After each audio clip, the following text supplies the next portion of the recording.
What might a cycle network look like in central Harrow? Welcome to this Harrow Cyclists presentation on planning a cycle network for central Harrow. In this presentation, we'll look at key destinations for people cycling, the barriers that get in their way, and what infrastructure might enable and encourage the greatest increase in cycling. First of all, what are the key destinations for people cycling? We have the town centres of Harrow and Wealdstone, then the rail and tube stations, St Mark's, Northwick Park and the University of Westminster just across the border in Brent. Secondary schools and further education colleges are also key destinations. Housing. This is an opportunity area with many new or planned housing developments near the town centres. Next, what are the requirements for high quality cycle routes? They need to be safe, then they need to feel safe, and they should be convenient and accessible to all types of cyclists. In practice, this means that routes must be separate from motor traffic, well lit, smooth, and not isolated from human activity.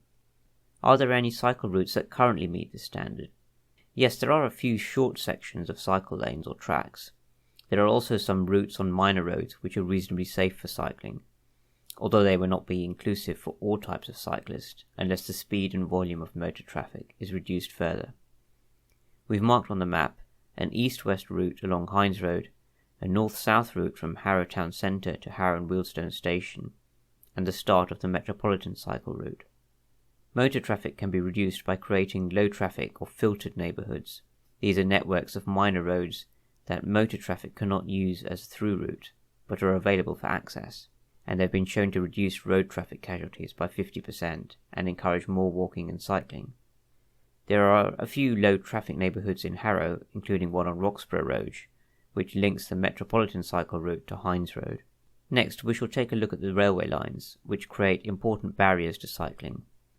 Going from west to east, the Metropolitan line is crossed by Roxburgh Bridge, Station Road, and then the Northwick Park roundabout, and currently only Roxburgh Bridge has protected space for cycling, but Northwick Park roundabout has space available to create cycle lanes. The Northwick Park Station underpass is quite narrow and cannot accommodate cycling and would be very expensive to widen. Next, considering the West Coast Main Line, which runs through Harrow and Wealdstone Station, there was a plan for a new footbridge at the top of the map from Kodak development to Cecil Road, but this is not going to go ahead. The Headstone Drive underpass provides access to Wealdstone Town Centre from the west, but it is a narrow underpass in which safe space for cycling can only be created by removing one of the motor traffic lanes. Next, there is a wide bridge for Station Road, which could include cycle lanes, and then just to the south of the railway bridge, Station Road crosses a minor road called Marlborough Hill, and this is a narrow bridge which will need to be widened to include cycle lanes. The next railway crossing, going further south, is a cycle and pedestrian underpass between Elm Grove Road and Kenmore Avenue. Below that there is a footbridge which is not wheelchair accessible, and then Kenton Road, which is wide enough for cycle lanes if some of the motor traffic lanes were converted. So let's look at potential cycle routes between the Kodak development and Wealdstone Town Centre.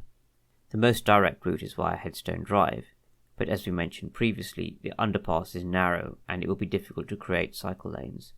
There is an existing route along Hines Road using the Elm Grove Road underpass, but this is a very long detour. We therefore propose the creation of cycle lanes on the Station Road Bridge. Next, let's look at potential routes to the Northwick Park campus. There are no minor road routes to Northwick Park, and as we mentioned earlier, the pedestrian underpass under Northwick Park Station is too narrow for cycling, therefore the only feasible route is via the roundabout. Sheepcote Road, going north, is a 4-lane road, but it subsequently becomes just 2 lanes when it becomes Station Road. So the overall capacity of this corridor is essentially just 2 lanes. So this map now shows the absolute bare minimum cycle network that would be required to link up key destinations. But some of the journeys between these destinations will still involve quite a detour. For example, the direct route along Station Road between Tesco and Marlborough Hill is only about 700 metres. Cyclists following the minor roads will travel almost double the distance. There's plenty of space on the road, such as central hatching and traffic islands, which can be reallocated in order to provide space for cycling. Another missing link is Lowlands Road. People cycling to Northwick Park Hospital from the Metropolitan Cycle Route would go via Hines Road, and that would be a detour which would be almost twice as long as a direct route along Lowlands Road and Kenton Road. For this reason, cycle lanes along Lowlands Road and Kenton Road are essential, and this route will also serve Harrow on the Hill Station and Harrow College. The existing cycle lanes are too narrow and are only advisory lanes, and they're not safe for cycling. Creating cycle lanes will require relocating or removing some of the roadside car parking.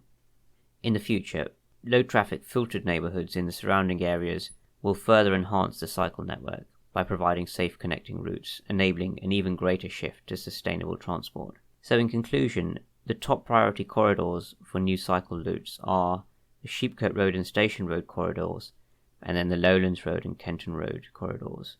These will link together hospitals, schools, stations and new housing developments, and provide a core central cycle network which future routes can link to.